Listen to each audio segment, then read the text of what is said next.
Hey, how you doing? It's Clayton Teeny from the First Home Buyer Club, and today what I wanted to talk about was the numbers difference between renting versus owning. So, firstly, what I want to say is this isn't financial advice. It's just breaking down the figures so you can get an understanding of what's the difference with how much you're paying in rent and contributing towards savings right now compared to how much you could be paying to own your own home.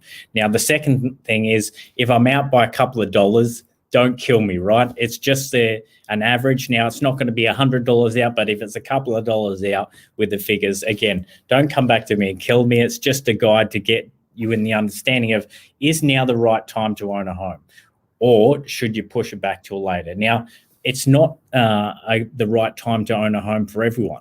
I understand in certain parts of everyone's lives, they're not in a position financially where they can buy a property. And if you're one of these people, we definitely do not recommend purchasing a home, because the last thing you want to do is get into a home and either be financially stressed or can't afford your payments, which is still financial stress, or can't afford your payments and have an unhappy family because you're always worried about money. So with that in mind, I'm going to break down some figures compared to if you were to purchase a $450,000 property compared to renting a $450,000 home. They would cost you around $400 a week in rent. Now, I did go down, even though I'm working the figures off 450. I just worked off paying rent of $400 per week, just so that it covers those that pay a little bit less than $400 per week in rent.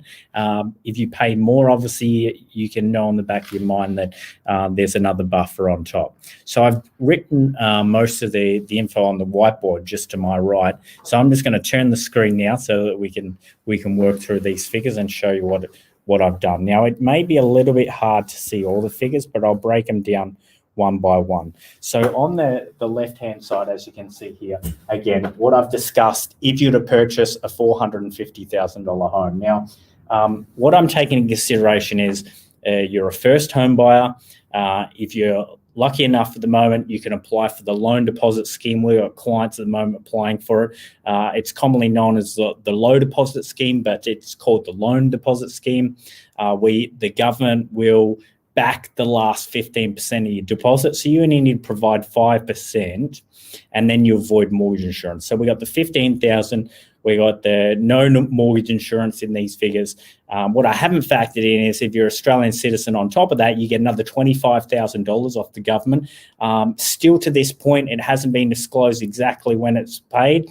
It did state that it'd be paid in line with the first home buyer grant, and the letter of the law, the first home buyer grant, it's been paid at base stage. So I haven't included the 25 because that's going to come after the approval comes through.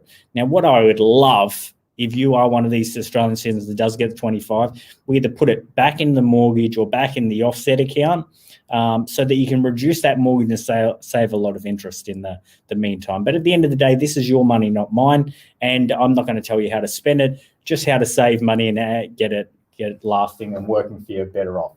So why you see the box here, it's got two asterisks and then a box around it saying 430. So again, I've equated in the fact that the no mortgage insurance, first home buyer grant, and I just went part of it and said, well, look, we'll just contribute 5, but if you allowed a $10,000 contribution towards savings, then that would sort of factor any other costs that are associated on top with like legals, solicitor fees and things like that. So if you look at these breakdowns here, this is what we're referring to with what you currently might be doing. So if you're currently paying $400 per week in rent and you're contributing $200 in savings, then your total per week of rent and savings works out to be $600 a week. Now, if you're doing more savings, great. If you're doing a little bit less, that's okay. It's a benchmark. If you're not saving at all, obviously that's at the point where you decide now isn't the right time to buy property, and we either go back over your current debts and your current budget and see how you can save more money, or you work on doing other things to contribute more money. right? So if you're not saving money at all, I'll be honest, like now isn't the right time to own a home. If you can't save money on top of paying rent, then it definitely isn't the right time. If you are, you're probably in a better position than you think. So I'm going to turn it over to the left-hand side of the whiteboard. So all the figures are worked out over 30 years, and I've done 2 breakdowns so everyone can see them. One at 4%, one at 3%. And you'll be very surprised, especially now, how cheap it is to own compared to renting. Now, and we've got clients that are securing interest rates below 3% in the 2s. If you're one of them, obviously you got more money again in your pocket. But as you can break down, a 4% over 30 years, a $430,000 loan or $450,000 purchase, you're looking at approximately $473.74 every week towards owning your home. That's principal and interest. So you're not just paying for the interest, you're actually paying it off. Now, we revert back to this side. If you're renting at $400 and putting $200 in savings, your contribution is $600 per week. We look here to here, 473 to 600. It means we've got surplus.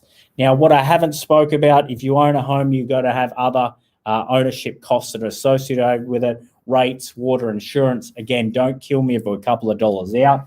I've added $80 per week. Now, in more expensive areas, obviously the council rates are going to be a little bit more expensive than the cheaper areas, but just so you can understand, if we were to add 473 plus 80, it brings it up to around 553. Still creates that little bit of a buffer based off current savings. Now, the other thing I always get told, and you're probably sitting at home thinking the same thing, is if you owned a home, and you'll probably say it to yourself, oh yeah, but when I own a home, I could probably knuckle down a little bit more on our savings and there'd be more money that come through. Great.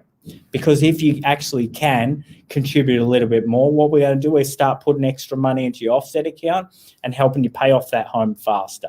So even at 4% at the higher interest rate, if you're contributing an extra $100 a week towards your mortgage, and again, we would recommend putting in the offset account because it's kind of like having the cake and eat it too, right? So if a rainy day come up in a couple of months, at least you've got money that you can withdraw and it not affect you, that you can spend on the car if it broke down or you needed to give money to family or whatever. But if you put it direct into the mortgage itself, sometimes it's harder to pull it out unless you have a redraw facility. So I really love the offset accounts. I flood all my money into my offset account. Every day extra money sits in there. It's less money that I've got to give to the bank because they calculate the interest on what I owe them every day. They just charge it once a month, kind of like when you get paid, right? Every day you go to work, you earn money, you just collect it at the end of that week, fortnight, or month. Now, the breakdown at 4%, and I'll run through them really quickly, is interest only on 4% at 430, sits around $331, $330 and 77 cents approximately. Now, if you equate this towards what you're currently paying towards your landlord's mortgage at $400 a week, you see how you're lower. So then it means the cost to own, the interest only repayment, is lower than what it costs to own. Now, obviously there's extra costs, yes. So it might take it up to around 411. It's a little bit over, but at this point here, you're owning. Then we just equate the more money you can put in the savings, the quicker you can pay off that home, and the less interest you're going to pay over time. Because as you start paying the mortgage down lower and lower and lower, you pay less interest per week or per fortnight or per month compared to what you did at the start. So it'll get to a point towards the end where you'll pay only a fraction of interest and there'll be a massive chunk of principal, which means you're not losing money, just, creating that equity straight away. Now, here's the good one. If at 3%, and again, we've got clients in the 2s at the moment, 3%, the principal and interest repayments are only work out to $418.36 per week compared to $400 per week, and that's getting you zero value for that.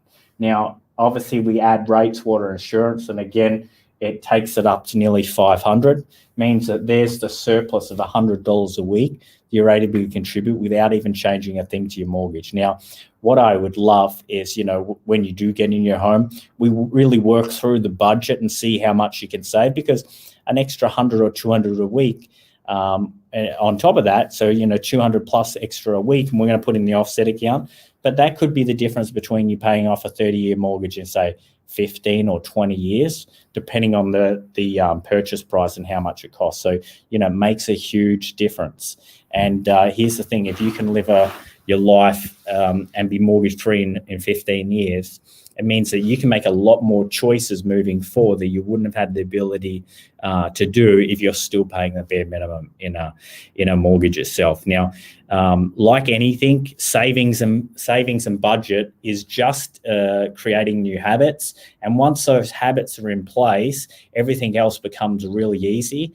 But according to the numbers, based up there, as long as you don't go too over the top with what you purchase, then you'll probably find that owning your own home is for yourself. If you are saving money and again, you don't go too over, it's probably a really good time to buy.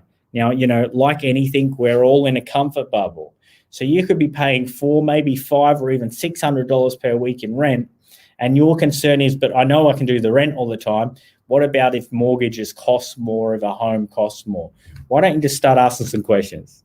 Like, honestly, at the end of the day, you could ask all the questions, get all the way to the point and realize that, it might be or it might not be the right time, but at least you're educating yourself and understanding what you need. Because if it's not the right time, you can sit back and with the family go, okay, this is what we need to do to our own home, and this is the area we're going to purchase in, and this is what it's going to cost, and these are the steps we're going to do to get there, and this is how long it's going to take, and then you've got that detailed plan. Don't be that person that waits, 3, 4, 5, 6, 7 years because someone told you way back when that it wasn't going to work or it's too unaffordable, without you actually educating yourself and making the right decision. Okay, guys, happy Friday. That's the end of day 5, lesson 5 or 100 lessons in 100 days. Hope you got some value out of it. Enjoy your weekend, and I'll talk to you tomorrow. Thank you.